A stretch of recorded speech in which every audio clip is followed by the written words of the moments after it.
German tank, also known as the Rolling Cathedral. You can see it's fairly tall, and this particular model has a welded steel hull.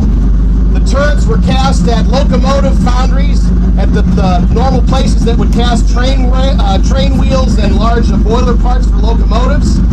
This has a V8 gasoline engine that was normally used for earth-moving equipment. It has a crew of 5. A driver, radio operator and bow gunner, a loader, a commander, and an assistant gunner. And with 5 men in the tank, they could pull 24-hour shifts and still have a good amount of sleep. Now you'll notice there's tools and cables and things draped all over the top of this. If this vehicle got bogged down or was damaged, the crew not only were drivers, they were their own mechanics. If they could fix it, they had to get it out of there because it was no good to anybody bogged down in the field. They could repair their tracks, pull themselves out of trouble. They had all the tools that were necessary to do that. And in an emergency, if that wasn't possible, they had specialized vehicles that could come out and drag them off the field. They have an M2 Browning 50 caliber machine gun mounted on the turret for the really tough jobs. And in the front is a 75 millimeter cannon, which was pretty powerful for the day, but the Germans had us outclassed and outpowered when it came to tank artillery. Their tanks mounted higher velocity 75 millimeter guns and also the dreaded Flak 88 cannon in the Tiger tank. So the tanks for the American Army were designed mainly to support infantry advances. They were not designed to go tank-on-tank warfare. For the United States, we had a vehicle called a tank destroyer that was lighter, faster, and had a higher velocity gun than the Sherman tank. Those were what were developed to take out other tanks in tank-to-tank warfare. The Axis, the Germans, their theory was if a tank is going to be built, it better be able to take on another tank. So that those two competing philosophies were why this vehicle, while being outclassed by the German artillery, the German tanks, we still were able to win because we were able to make 8 of these for every one of their tanks that they produced. And when one of these was shot up on the battlefield, 4 more were being rolled out to replace it. So the United States superior production, superior transportation and mobility are what won the armored war on the Western Front. So gentlemen, you guys come all the way up from northern Arkansas with this? Oh, St. Genevieve. These guys brought this tank by truck from St. Genevieve. So I want you all to give a round of applause to thank these guys. We didn't give them a dime. They brought this all by themselves. So we want to thank you and hope to see you again next year.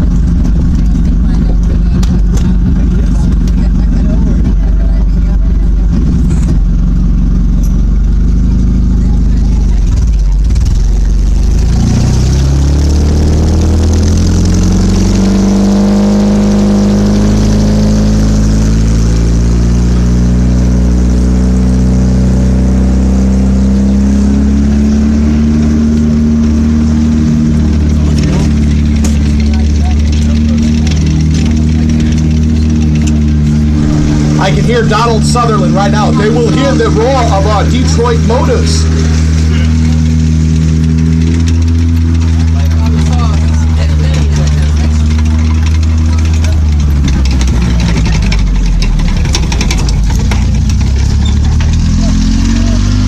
This vehicle here is an M5A3 Stuart light tank. You can see that this is similar looking to the Sherman, but much shorter and smaller. This is built around a much smaller gun, a 37 millimeter, and because of American tank doctrine at the time, this was intended originally as an infantry support vehicle. You're not going to go crack open a Panther with this little guy here. However, if all you've got to go against are machine guns and rifle fire, this is the best thing you could hope for. The Stuarts were used extensively in North Africa in the early stages of the war, but by the time we invaded Europe, they were outclassed by the German tanks and artillery, so they were relegated to training duties in the United States. So a lot of tankers that went overseas were training in these guys before they went over. You can see that the tracks, there's a pretty complicated suspension system here, and these tracks have rubber pads, so they can run across cobblestone and paved streets without tearing them up. And they're also sprung and under tension to give a little bit smoother ride.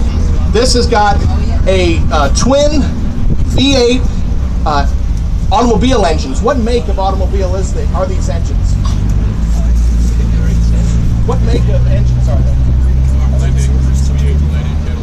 Two V8 flathead Cadillac engines. How about that? Cadillac-powered armored fighting vehicles.